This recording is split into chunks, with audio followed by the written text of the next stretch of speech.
Welcome. How are you? I'm doing very well, and I'm so happy to be here just to talk to you real quickly about the role of the Holy Spirit as it relates to relationships. And I want to share a little bit of my story with you because I want to be genuine, authentic. I want to be real. But it's so important that we allow the Holy Spirit to lead us and guide us as we're making decisions about who to date and even who to marry. Now, the Holy Spirit is our friend. He's our teacher. He's our guide. And he lives on the inside of us. And he's always talking to us. I like the way Doris talks about the Holy Spirit. She said he's a tugger. But he really is. He's there to help us to make decisions. And I want to share with you about my husband, who I'm married to now. But a relationship I had prior to him, and the difference with allowing the Holy Spirit to lead me. So there was a guy that was really, oh my God, he was very good to look at on the eyes. He made a lot of money. He was just, he was a funny person. And when I met him, of course, I always prayed. But I felt on the inside that it was something not quite right about him.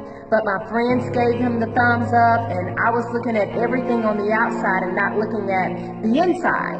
So the Holy Spirit, I didn't feel a peace about it, but I proceeded in the relationship only to find out that eventually we would break up. And one of the reasons we broke up is because this person had no character.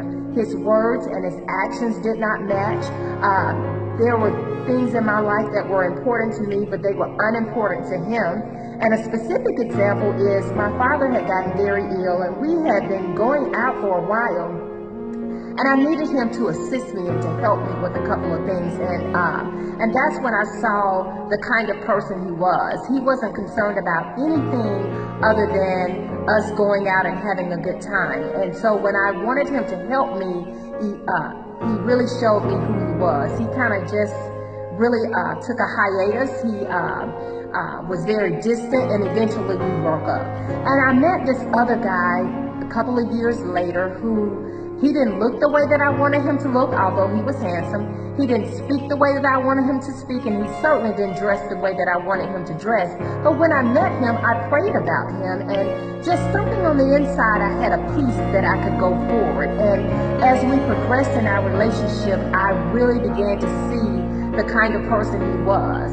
He was kind, he was loving, and he cared about me. And because he loved God, that really translated in our relationship. His words and his actions matched. So he had character, he had integrity.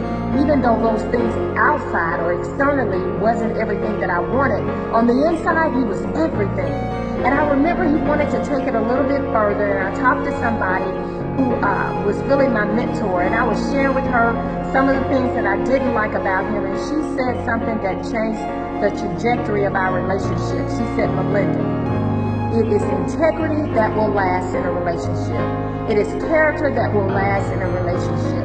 She said, "External things fade, beauty fades, but one thing that won't ever fade is that if he has integrity, if his words and his actions match, if he really loves the Lord, if he cares about you, those are the things that are going to matter to you in the long-term relationship." And with that being said, we got married. We've been married 8 years, and it is a wonderful relationship. But the Holy Spirit led me the entire way. So I'm telling you, the fruit inspector, the Holy Spirit, is going to always lead you and guide you. And you'll know, because you'll either get a peace in your spirit or you will feel some turbulence there. And that's all I have to say. Thank you. That was amazing. Well, beautiful ones, until next time, this has been your Fruit Inspector Recap. Have a great weekend. Have a great weekend.